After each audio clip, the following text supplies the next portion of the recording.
Welcome to the West Ham Voice on Tuesday afternoon, Tuesday early evening. I hope you're all doing well. A quick update. There was a football match played today, which involved West Ham United players. Yes, there was a friendly that was played against Brentford at the London Stadium earlier today. If there's one thing that I think I like about Graham Potter is he tries to make the best use of the players that he has available to him, and especially when it comes to internationals, etc. He's done this before when we've had other breaks. He's made use of the players available to him, and so he did again this week today when a West Ham 11 played against a Brentford 11 in a friendly at the London Stadium. Now he stuck with his 5-3-2 formation. And of course, the international players are all missing. But one of the details in what he did in the first half is he included Andy Irving in a back three. So we had Fabianski in goal, Wan-Bissaka on the right-hand side, and of course, Emerson on the left-hand side. And then Kilman, of course, and Todibo in the middle. But he used Andy Irving as a left-sided central defender. Now, I don't think this necessarily suggests that he's going to be using Andy Irving as a left-sided central defender moving forward, but I think he's just using it just to ensure that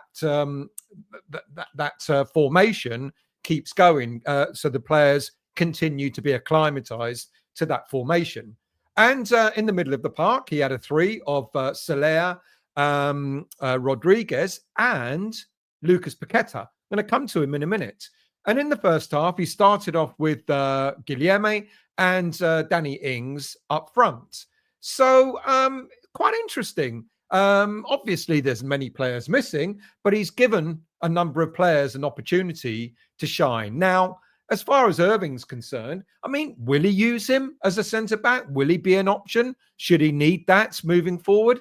I'm not so sure. I don't know. Look, they didn't score any goals at either side in the first half. It was 0-0 by half-time. But it's quite interesting that Irving was given the nod in that particular area. I guess his height really helps in that position. And being he's a good natural midfielder. So he's been quite decent on the ball whenever he's played in midfield. And I guess his composure, lends itself to him being okay at the back. But will he be used there going forward? I really don't know. Look, the game started quite brightly. West Ham had a lot of possession in the first half. But it didn't really result in anything up front. I guess this is the problem that we're having, isn't it? That we look okay, we look comfortable on the ball, but we're struggling to find those passes to the front line in order to get our strikers going forward. Look, Danny Ings didn't really necessarily, even in this friendly, he was largely absent from the game. But Gui8lherme looked quite comfortable up front. He looked quite decent on the ball. He was given another opportunity to demonstrate his pace. And he looked quite bright. He made really good runs. He used his pace accordingly. And where he could, he tried to take his players on. But unfortunately, again, there was no outcome. There was no sort of outcome to his play. But Irving looked all right as a centre-back. Didn't look panicked. We've seen this, like I've said, when he's played as a midfielder. He doesn't panic on the ball. He looks quite comfortable, etc. So it was quite an interesting thing for Graham Potter to do, to play Irving in a back three. Now, he changed it at halftime, and Ezra Myers came in. The young academy player came in. Todibo kept his place. Kilman was taken off, and Wan-Bissaka was still there at right back, Emerson at left back, and Irving kept his place alongside Todibo and Ezra Myers.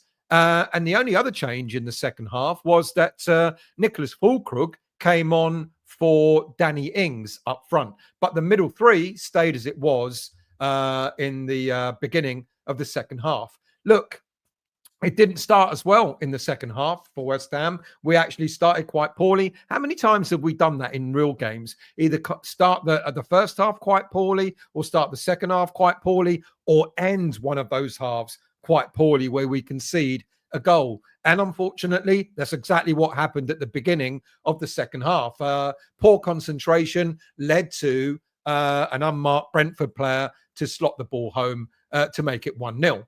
Now, look, the rest of the second half was played in more or less the same manner as the first.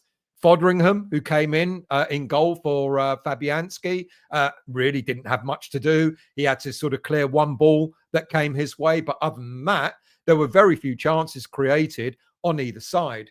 And even Niclas Fullkrug, all right, he's only coming back from injury recently. He needs match fitness. And I think what's really good about this game is it's given players a little bit of a run out. It's given them an opportunity to get a little bit match fit, which I like to see. I think that's really good of Potter to do that sort of thing.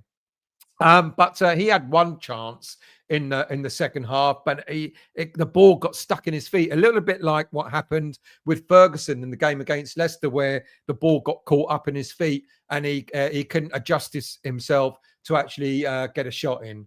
I guess, look, the one good thing about West Ham under Potter is that we look a lot better when it comes to pressing the ball. You know, we give our players, opposition players, less of an opportunity to sort of to use the ball. We're closing them down in packs, which is really, really good. James Ward-Prowse and Aaron Cresswell came on later in the second half, but they didn't really influence the game much more either. But what was good is to see the likes of Ezra Myers. He didn't look out of place in that back three, in that back five when he was given a chance. And there were other players, young players who came on. Junior Robinson, who's our right back, who came on for Aaron Wan-Bissaka, and Preston Fearon, who's having a great season for the under-21s in the middle of the park, also came on and he looked quite handy. He looked quite useful. Look, the game finished 1-0, but it doesn't matter about the result. It's all about getting a bit of experience in. Look, for Potter to look at some of the young players. And given the fact that he used Junior Robinson, Fearon, and Myers in this game, it bodes well for those three players. Of course, we know Ollie Scarles has made the breakthrough, and we've got quite a few players out on loan. Freddie Potts, etc. I mentioned in the West Ham Weekly on Monday night that Potts has signed an extended deal with West Ham United. It's extended now till 2029, which is fantastic. He might make the senior squad next season. So we've got Ollie Scarles, we've got Potts, and we've got a couple of these other younger players. Of course, there's quite an awful lot of academy players out on loan, out on international duty as well. But well done to Junior Robinson, well done to Ezra Myers, and well done to Preston Fearon for being brought into this senior team and being given a chance to shine. Look, the only frustrating thing I think is that nothing materialized up front. We still don't have any firepower up front, but good to see Gui8lherme being given a chance. Good to see that he's got, that he's still showing that he's got that, he wants to take players on, and that is really encouraging.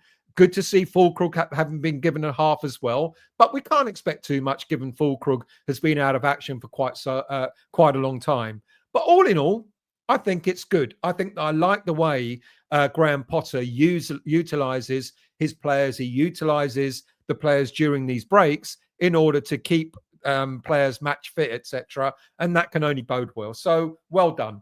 The result matters not. It's all about giving these players an opportunity to shine. So we move on. And I didn't think I was going to have any games to talk about, but there you go. Out of the blue, a friendly was played today at the London Stadium, and a number of players. But Paqueta, I think, is another interesting thing. I quite like the fact that Paqueta played, which seems to suggest that he will be involved or maybe available for the game against Wolves, despite the fact that he's got this hearing ongoing.